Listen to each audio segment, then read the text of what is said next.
Throughout the semester at Broad Park Manor, we noticed that there was a common theme of medication adherence, so this video is going to demonstrate some scenarios of what we've encountered.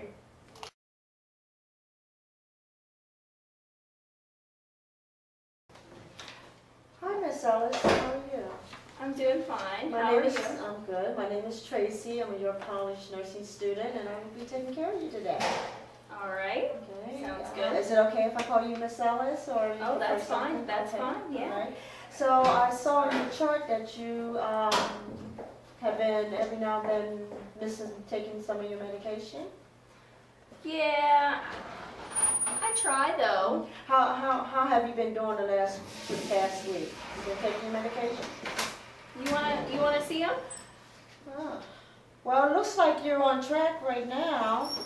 That's good. That's good. It's good. I've been doing pretty good. You know. Do you understand the importance of why you take each medication and why it's important? Yeah. Yeah. I have. I take metoprolol, I think it's called, right? Yes, you do take For metoprolol. my blood pressure. Mm-hmm. And then I take some Lexapro. I have Okay. some issues with depression. I Okay. take Lexapro for that. And then I have some chronic pain in my back. I have some patches that I put on. I change those every 3 days. You put your patches where? On my back. On your back. Yeah. You sure you don't put your patches on your arm and switch the arms? Well, sometimes I put them on my back too. Oh, I switch places, you know, and then rotate on my back. Is that your fentanyl patches you're talking about? Yeah, that's it. Okay. That's it. Okay. And then I have, I take Celexa, right? Yes. You know what that's for? Well, I take that to help with my back pain too, and that helps me a whole lot. You mean Cymbalta? Oh, yeah, that's right. That's Yes, right. Cymbalta. Yes. That's it. Yeah, okay. So right now you're pretty much up on your medication and doing okay? I think I'm doing pretty good right now. Okay. Yeah. Okay. Great. Good morning, Miss Ellis. Hello. How are you doing this week? Great. How are you? I'm okay. Okay. I'm all right. Pleasant as ever. Mhm. Yeah. So how have you been feeling? I've been feeling okay. Okay. Yeah. Okay. You know, I really want to talk to you about your medication again because I noticed in your chart that you hadn't changed your fentanyl patch in about a week. Yeah, I just forget sometimes. I mean, it's hard for me to, I think I change them every 3 days, but I lose track of the days, so. Okay. Well, do you have a calendar or anything that you follow, or? No. Okay. What do you think would help you to remember? Do you have any ideals? When you guys come and visit me, it always reminds me. Okay. Well, you know, we only visit you twice a week, and Yeah, I know.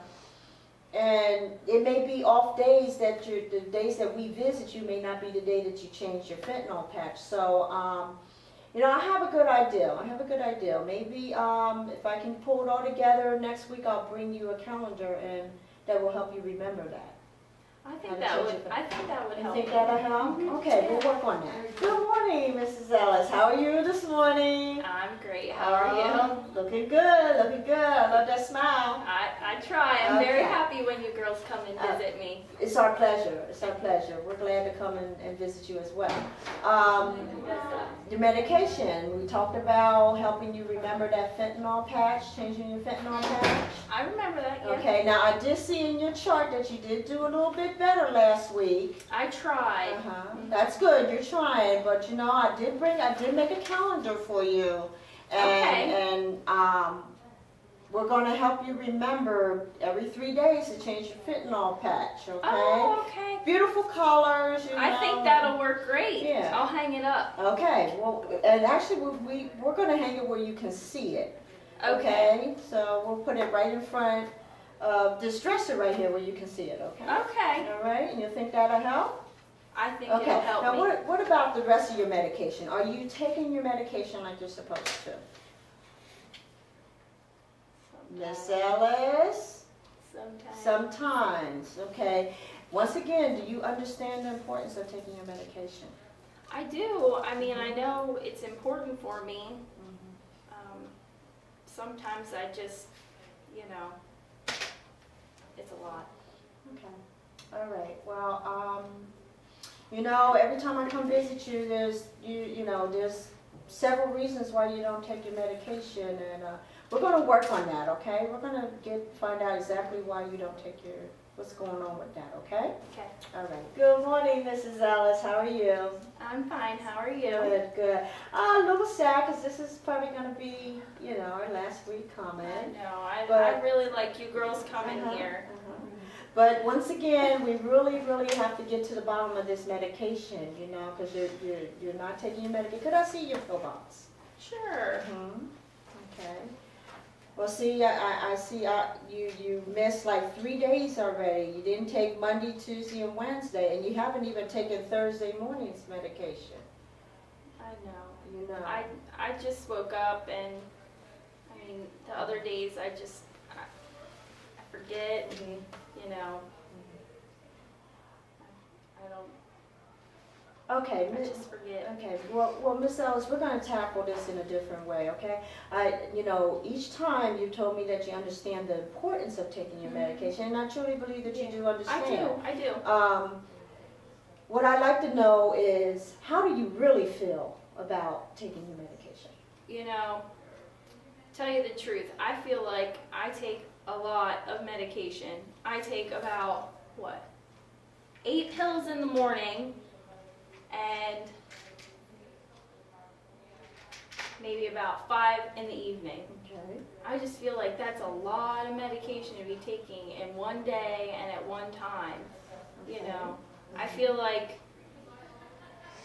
there are 3 medications that I should really, really take, and that's my metoprolol, that's for my blood pressure, Okay. and my Lexapro, because that really, really helps me with the depression. I saw a difference after, I started taking that. Okay. And the Cymbalta, Yes, the symbol. that really helps me with my back pain. Since my doctor prescribed that for me, it has just been awesome.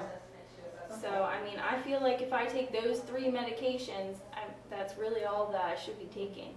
Okay, well, I hear what you're saying, Mrs. Ellis, and I think what our next step needs to be is that maybe you need to talk to your primary care provider about how you feel about taking all this medication. Maybe they can revisit your medication regimen, and together you two can maybe decrease some of the medication that you're taking. Maybe some stuff isn't necessary anymore.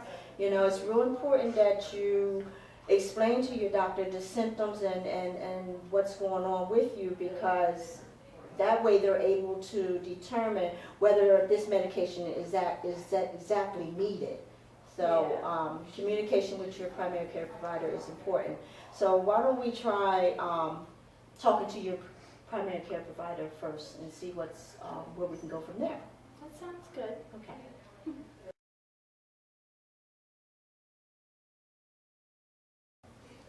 I just want to touch on, as a student nurse, my frustration with my patient. Every week I visit my patient.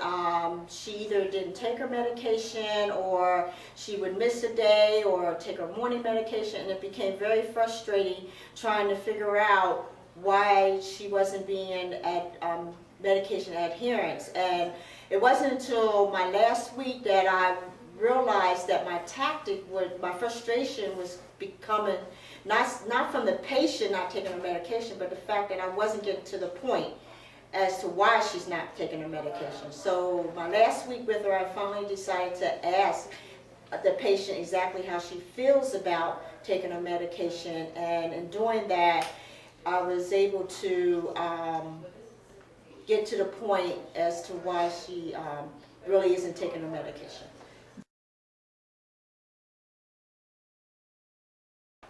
Hi Robert, how are you doing this week? I'm doing good, good. How are you? Good. And have you checked your blood sugar this morning? Yes, it was 132. Okay, so did you take your morning dose of Lantus? Actually, no, I didn't. Thank you for reminding me. You're welcome.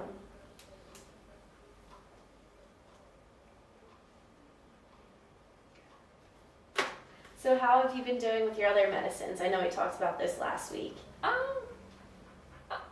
feel fine. I don't need them. So you haven't been taking them? No. Do you think there's a reason why you don't take them? Is it just because you don't feel like it, or because you don't think you need them? Well, I can't read the directions, and it's hard for me to understand them, so I just don't take them.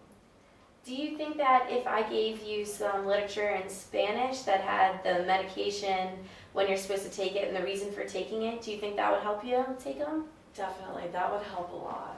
All right, well, how about next week I bring you something like that? Okay, thank you.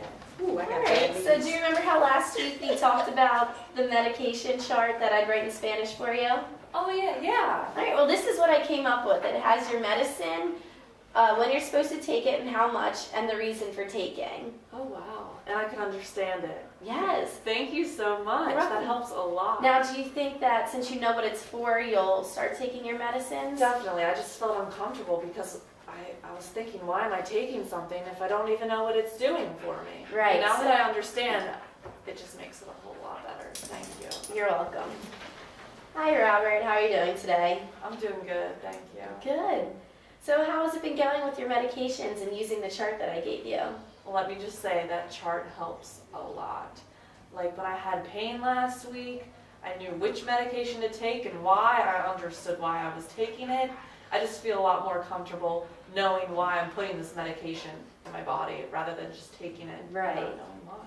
So do you think you'll be able to stick to your regimen now? I'm going to do my best. All right. I will. Okay, good.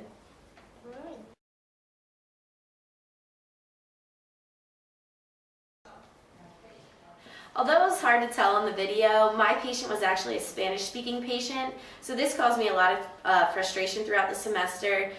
With the language barrier, it was really hard to get to the point of why he wasn't taking his medication. And once we found out it was because he didn't know what they were for, we were really able to come up with a good intervention that helped him increase his compliance by making the medication chart that was in Spanish so that way he could understand and he could reference it whenever he needed.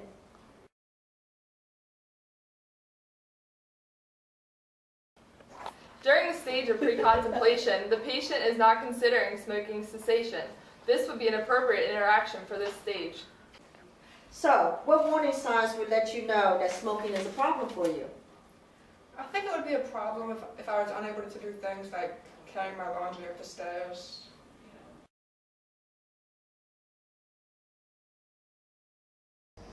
So, Caitlin, tell me, what are the barriers today that's keeping you from stop smoking? Well, I'm really stressed out and smoking reduces my stress level. During the stage of preparation, the patient has prepared to make a specific behavior change regarding smoking cessation. This would be an appropriate interaction for this stage. Hi, Caitlin. Hi. So tell me, what changes are you making to reach your goal of quitting smoking? Well, I cut back. I only smoke 5 cigarettes a day now. That's a good goal. During the stage of action, the patient is acting on a specific behavior change regarding smoking cessation. This would be appropriate interaction for this stage. So, Caitlin, what support system do you have in place to help accomplish your goal of quitting smoking? Well, my family is really supportive and I found a number for a smoking cessation hotline. Oh, that sounds like a real good plan.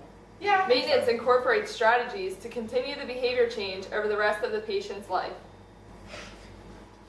Caitlin, what are some of the difficulties that you are having since you stopped smoking? My friends and family smoke and it's really hard being around them because it makes me want a cigarette. When relapse occurs, it is important to focus on the patient's success rather than their failure. This would be an appropriate interaction for this stage. So, Caitlin, you stopped smoking for 6 months, and that's a real good job. What made it work for that long? Well, I stopped going to smoke-filled environments. I had to go to a different bar. And I also asked my friends to stop smoking around me and they've been really good about that. Good.